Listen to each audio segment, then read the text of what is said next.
Good evening and welcome everybody to New York Zendo Shobo-ji.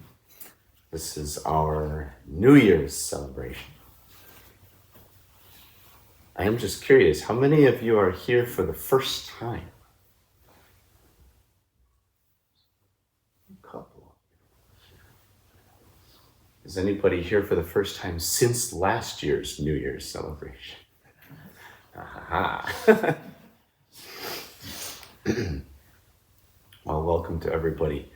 Clearly, whoever set up my cushions is sitting on that side because they set me up closer to this side.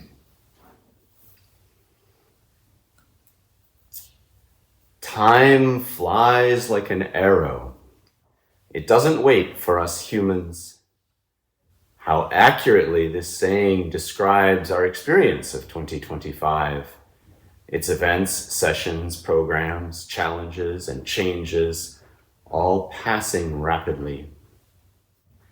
As we find stillness in the ever-moving center of gravity of presence, we continue our exploration of the Bodhisattva path. These are the first couple lines of our abbot Shigan Roshi's New Year's greeting to us all.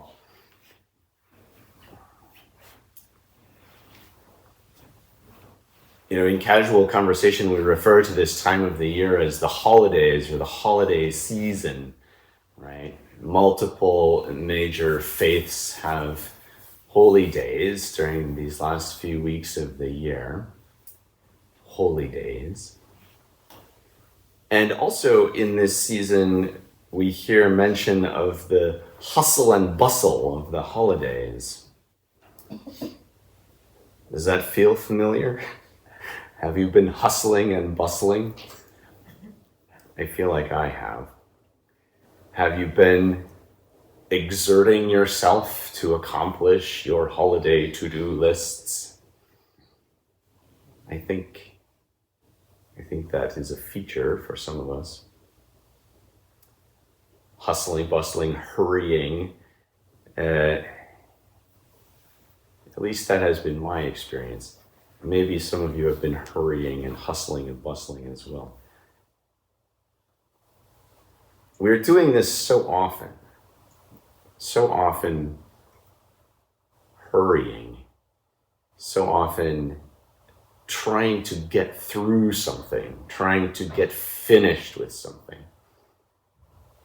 And this behavior, this state of being may be accentuated during the holidays, but it's typical. It's not unknown in the rest of our lives. And for me, this has been acutely my experience in the last couple of years since our daughter was born. There are many things to be done, many chores, much yogurt to be cleaned off the floor. And I feel the tension in my body, in my heart, in my mind, day after day, applying my willpower and concentration to finishing this task and getting on to the next one, so that when the day ends, the great list of assignments is not left with too many things on it. And I want to ask you if you've noticed this about the quality of your body and mind. Have you noticed that when you engage in goal-oriented action, that your mind tightens around that goal? This is grasping in Buddhist terms. It's a good word for it in English because the most obvious meaning of grasping is this. It's the hand closing around something it tries to hold. And the mind does the same thing. The mind tightens, the mind grips, the mind strains to hold something that it has to keep track of, that it desires, that it's grasping for.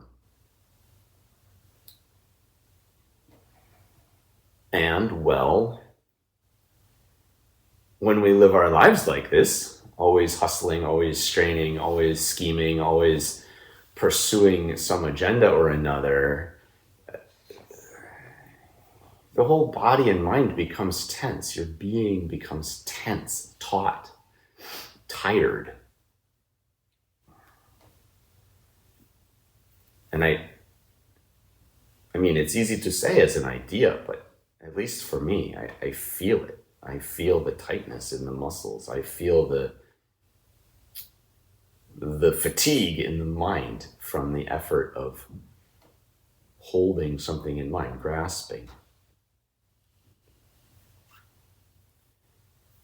Not too long ago, some of us concluded a short series of meetings exploring the Pali Canon. The Pali Canon is the oldest body of Buddhist literature. It's purported to be the teachings of the historical Buddha himself and the code of discipline of the original Sangha, the original home-leaving practicing community.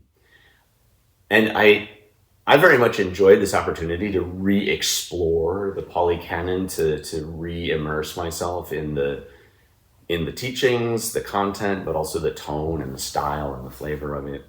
I would like to share with you a particular story from one of the suttas of the Pali Canon. It's a colorful story.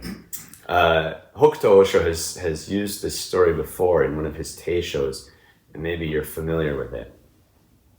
But it's from the Majjhima Nikaya, the middle-length discourses, number 86. I have heard that on one occasion, the Blessed One was staying near Savatthi in Jeta's Grove, Anathapindika's monastery. At that time, in the realm, there was a bandit named Angulimala, brutal, bloody-handed, devoted to killing and slaying, showing no mercy to living beings.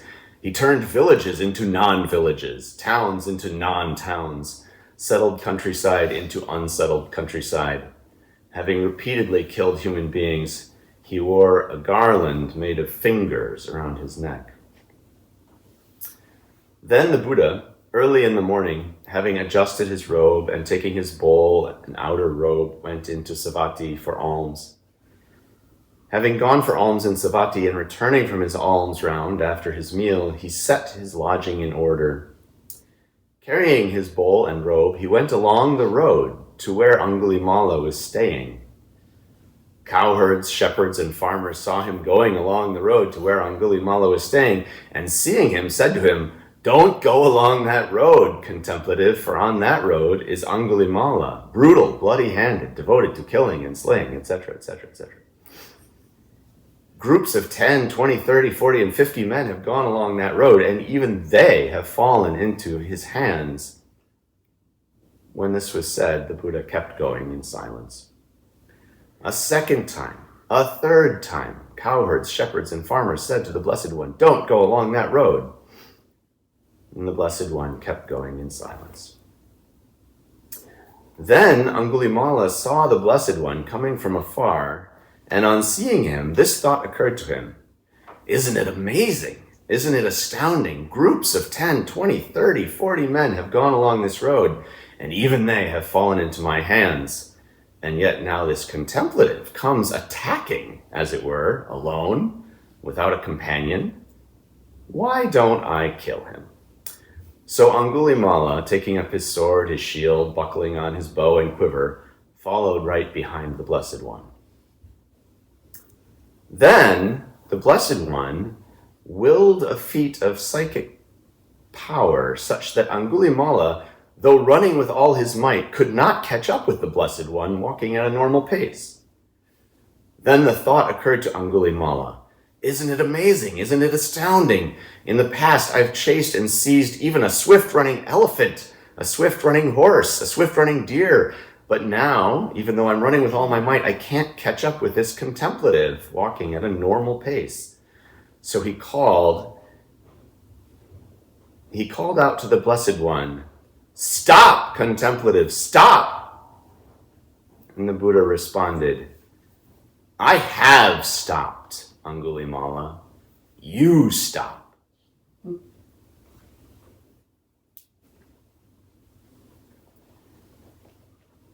the rest of the story, to summarize, goes on that Angulimala is astounded by this and questions the Buddha, why did you say that? And the Buddha explains, that the Buddha has long since given up violence, given up harming other beings, and Angulimala has not.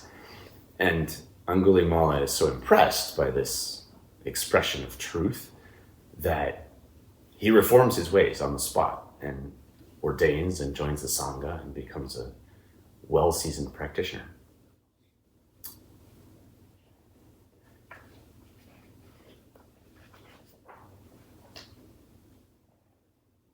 So the Buddha says, I have stopped, Angulimala. You stop. And in the story, he's referring to causing harm. But for our purposes today, you stop. Stop grasping. Stop straining. Stop hustling. Stop the acquisitive mind. And sit still. This is what we have just been doing together the last half hour. Sit still. Allow yourself some minutes to just to be where you are without trying to get somewhere else. Shigan Roshi reminds us, time flies like an arrow.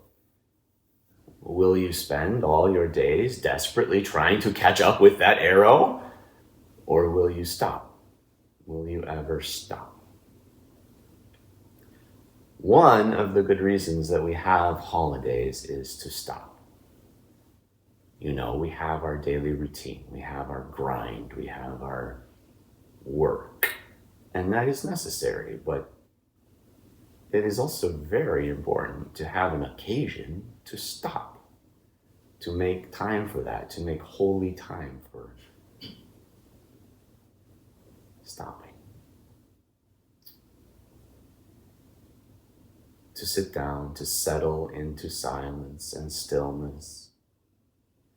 Shigan Roshi's line was, as we find stillness in the ever-moving center of gravity of presence, we continue our exploration of the Bodhisattva path.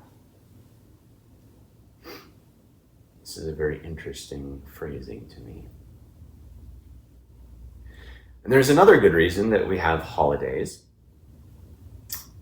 Another reason we have holidays is to strengthen, to reinforce the relationships that we have with our families and our communities and our friends. This one can be just as tricky, right? Did you get together with your family during the holiday season? Was it encouraging and sustaining? Was it challenging? Was it stressful? Was it your biological family, your chosen family, friends, community?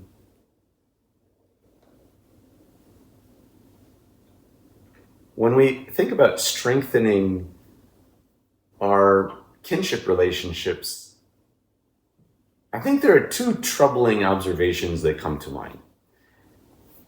One, several features of this particular society at this particular time can drive people towards isolation. There's political polarization, there's over-reliance on digital communication, there's digital entertainment. It has become problematically easy to spend your entire day sitting in a room by yourself with a screen in front of you. And I don't think I need to elaborate on that anymore. And number two, it is much easier to destroy something than to grow something or build something. It's easier to blow up a relationship than to build one. but we need each other. Human beings are social beings. We have survived up till this time because we are capable of and we have supported each other in communities.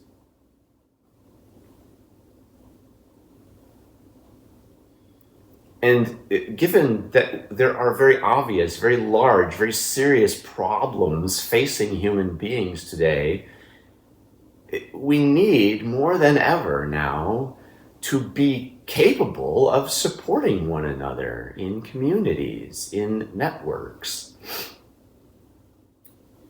And we can't do this without spending time and energy fostering, cultivating, strengthening, growing, nourishing our kinship with whoever has proven themselves to be your kin.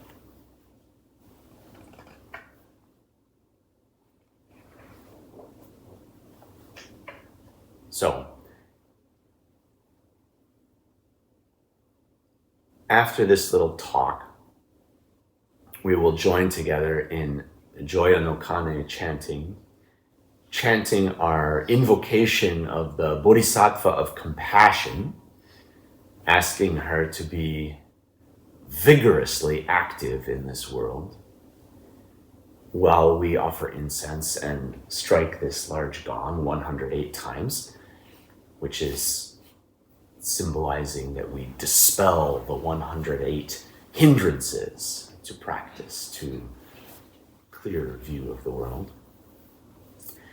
And when this activity is completed, we will gather upstairs for a celebratory toast and meal. And looking around this room, there is a delightful mixture of familiar and unfamiliar faces. People who are here all the time, every week. People who are here for the first time. People who are here once or twice a year, and who would be very welcome to be here more often. And in this blend, in this mixture of happenstance, of familiarity and newness, we will sit down together for an opportunity to get to know each other, for an opportunity to share happy times, for an opportunity to cultivate our bonds of Sangha kinship. We are all people who made the effort to show up here tonight, to join our voices, to share a meal, laugh together maybe. We are all people who can help each other to survive and thrive in the coming year. In a couple of hours, it will be the year of the horse, according to this particular way of building the calendar. The year of the horse. These people next to you, around you in this room, these can be your herd.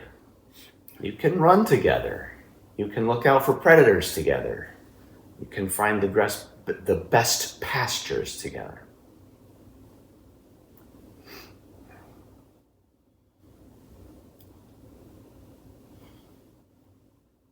So, please honor this opportunity to stop.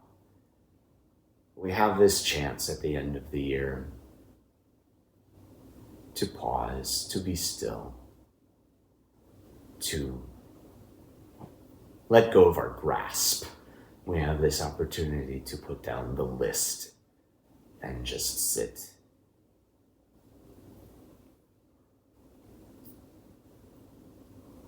Please take the opportunity to appreciate this occasion, this night, this group, this gathering. It won't happen again.